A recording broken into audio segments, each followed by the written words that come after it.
believe that we're here to talk about the walkout that is planned for Monday. Can you tell me a little bit about that and where the Happy Valley schools stand? Yeah, we are going to be open. We're not going to close school. We expect a lot of kids to be absent that day and attending the walkout. I expect or hope there'll be over 1,000 people at that walkout to try to send a message. It's not so much to send a message to the local schools, that's part of it, but I think that movement is trying to send a message to the state and to Governor Newsom that people will not stand for this overreach, the government overreach with this mandated vaccine. And how did this decision come about? Who made the decision to cancel classes? No, we're not canceling any classes. No canceling classes. No, our school is wide open.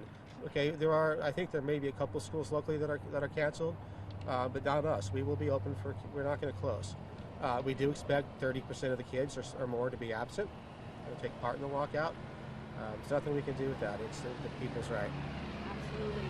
And was it, because of my understanding, hopefully I'm not misunderstanding here, was the school planning on closing and participating in this walkout at one point or another? No, not Happy Valley. We were never planning on closing. Okay. And again, so why? Okay, let's see. Again, so I was told something different, yeah. But okay.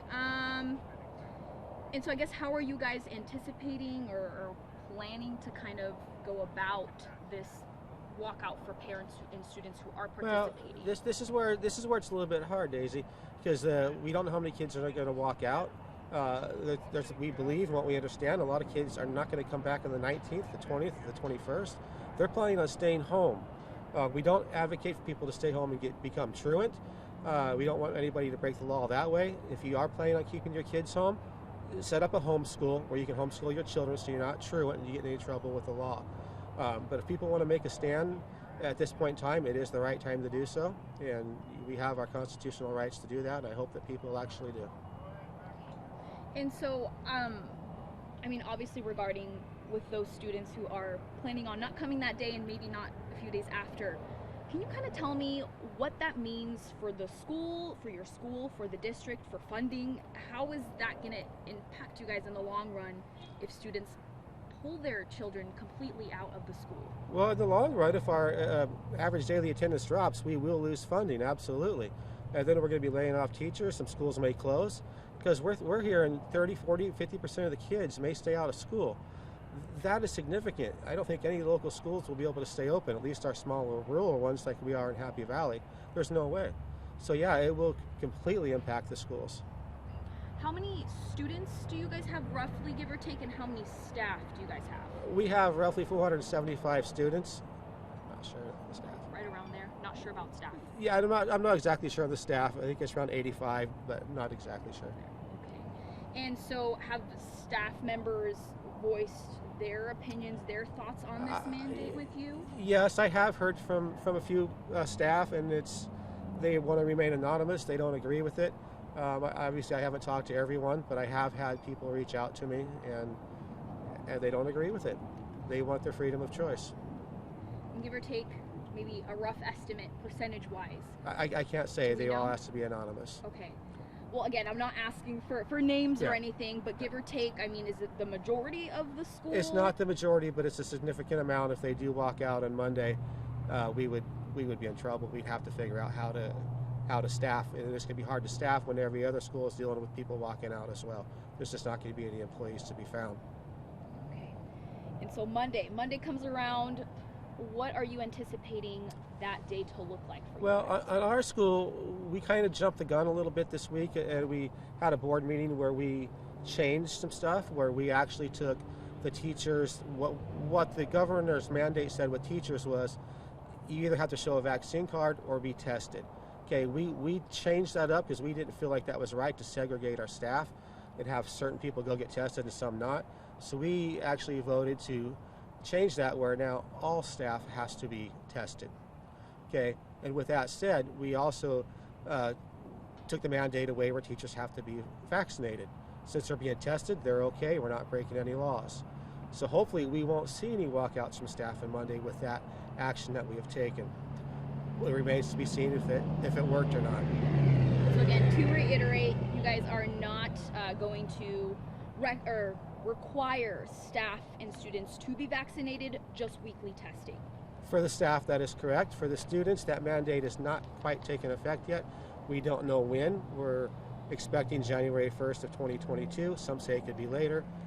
We don't know because we're still waiting on the approval from the FDA, the 5 to 12-year-olds. Once that happens, it could be any time after that. So we did pass a resolution that stated our kids do not have to be vaccinated. We have until that goes into effect before we're technically breaking the law, so we'll see what happens.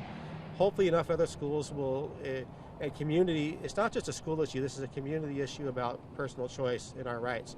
Hopefully enough of the other community and schools will get involved and kind of follow suit, because it's easy to pick on one school or one group of people, but if a bunch get involved that have the same ideas, it'll make our case a little bit stronger, so I'm urging other people to get involved. Thank you so much. And again, so when that Monday school day, parents are going to be out protesting, taking their kids out. What will the school be doing during that time? What will it look like? Will, these students and staff not coming to class, will it be affecting you guys on Monday? We don't know. We just don't know what it's going to look like on Monday. We're going about it as business as usual. Our number one goal at our school is to keep kids in class. Monday and otherwise, we don't want to lose any kids. Some of the parts with the homeschool that kind of bother me, because that's what I'm recommending people are going to keep their kids out, is to homeschool. It's okay in the younger ages, but I know I couldn't teach my kids the math that's in high school.